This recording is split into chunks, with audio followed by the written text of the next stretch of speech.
Need to take a moment and think about who you know or have known in your life that has some kind of disability, whether it's learning, physical, or a mental disability.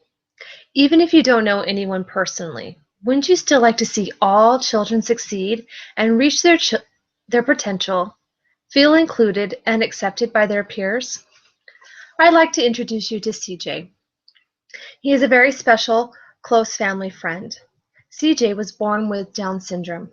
From the time CJ was in kindergarten, he was part of the Special Education Inclusion Program, in which CJ excelled both socially and academically, and was well on his way to reaching his potential. Unfortunately, CJ passed away when he was in 5th grade. But right before he died, the school reevaluated CJ and discovered that his social skills were so high that he almost no longer qualified for special ed services. I had the opportunity to work in a middle school as a paraprofessional with many special children just like CJ.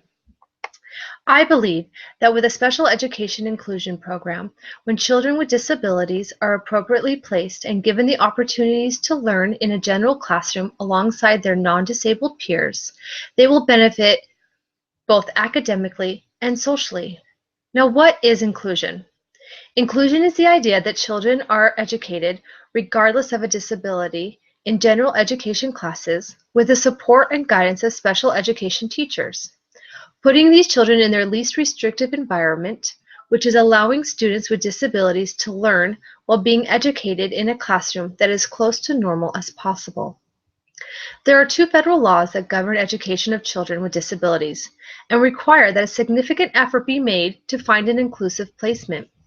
These laws are stated in the IDEA, which is the Individuals with Disabilities Education Act. The IDEA states that there are important areas that need to be met, including methods to identify students with learning disabilities, early intervening services, highly qualified teachers, and meeting accessibility standards. The purpose of these requirements is to carry out the intent of the IDEA, which is to educate as many students with disabilities as possible in the regular education classroom while still meeting their unique individual needs. There are several ways that this can be done. The first step towards inclusion is identifying students with learning disabilities. Teachers are required to use a variety of data gathering tools and strategies to measure a student's learning abilities, and then create an IEP, which is an individualized educational plan with goals specific for each student. Second, schools need to provide students who require academic support to succeed in general education classes. They can do this by having highly qualified teachers, paraprofessionals such as myself, access to appropriate instructional material, and other tools and resources necessary. Third, schools should provide a Best Buddies program, which is a club that will pair students with and without disabilities to help create friendships through offering social activities and to help students with their early educational development. And finally, schools should provide community ed sports programs, which offer team sports for students with disabilities to allow them the opportunity to compete and not be excluded from sporting events. Now, there are some out there who are opposed to special education inclusion programs and feel that special needs children would be a distraction for their non-disabled peers and create a disruption for their learning environment. This can be true for some students with disabilities.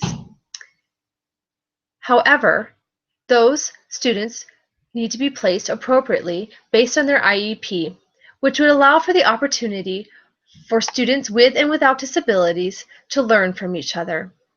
As stated in the book Special Education in Contemporary Society, placement in general education classrooms with a working partnership between special education teachers and general educators will result in a better education for all pupils, not just those with special needs, and would occur within the context of the least restrictive environment. If the students with special education classes were put in regular education classes with the rest of their children their age, they would feel a greater sense of normalcy.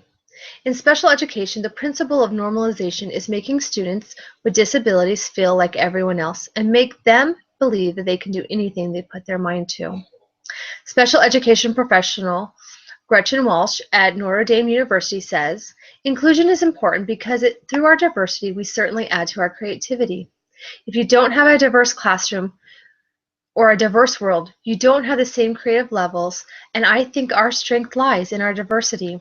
According to kidstogether.org, the benefits of inclusion for students with disabilities are increased friendships, peer role models for academic, social, and behavior skills, increased achievement of IEP goals, access to general curriculum, and more opportunities for interactions.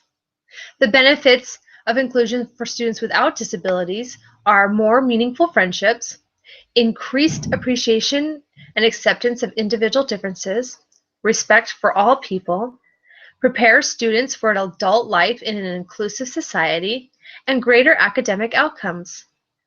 I have seen firsthand the compassion and increased acceptance that comes from inclusion programs. Teachers and students go out of their way to say hi, give high fives, and hugs when they see one of my students in the hallway. And shouldn't all children be accepted and feel included like these kids? As family members, friends, or members of a community, there are several ways you can get involved. Look into your local school's current special ed programs and see what resources are available or what might be needed. Volunteer at your local schools and specifically in the special ed classrooms. Find out if your schools offer a Best Buddies program.